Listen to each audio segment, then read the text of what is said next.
C'était il y a déjà 2 ans. Tonton David est décédé le 16 février 2021 des suites d'un accident vasculaire cérébral qui lui aura été fatal, alors qu'il était à la gare de Metz et revenait d'une séance d'enregistrement en studio. Une disparition d'autant plus choquante et surprise du fait de son âge, lui qui venait de souffler sa 53e bougie quelques mois plus tôt.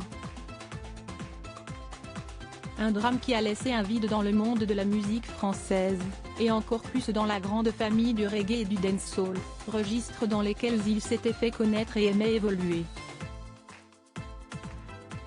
Il a acquis son immense popularité en 1994 avec le tube Chacun sa route, une chanson tirée du film culte Un Indien dans la ville.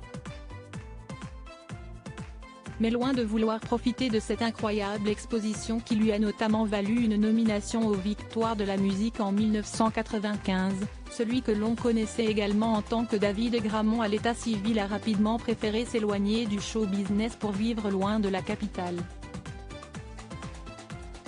Il avait ainsi posé ses valises dans les années 2000 avec femme et enfants en Moselle, précisément dans le village de Créange. Nous ne possédons pas les moyens de lui offrir l'hommage qu'il mérite, un cadre paisible donc, jusqu'au jour de sa disparition. Pour lui offrir des obsèques dignes de l'artiste qu'il était et financer le dernier projet musical sur lequel il travaillait juste avant sa mort, ses 4 enfants avaient alors lancé un appel aux dons. Face à ce départ brutal, nous ne possédons pas les moyens de lui offrir l'hommage qu'il mérite de par la place qu'il aura laissée dans nos cœurs et dans le paysage musical francophone.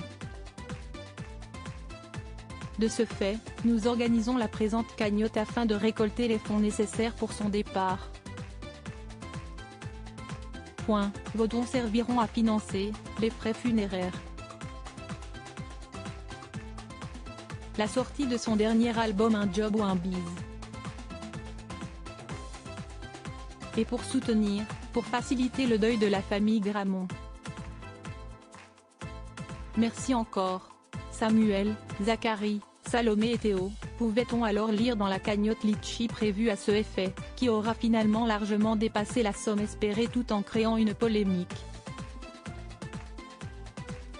À tel point que ses enfants ont par la suite porté plainte contre des escrocs après avoir été floués. Mais l'important est ailleurs. Le 23 février, soit une semaine jour pour jour après sa mort, le clan de l'artiste était réuni pour lui rendre un ultime hommage.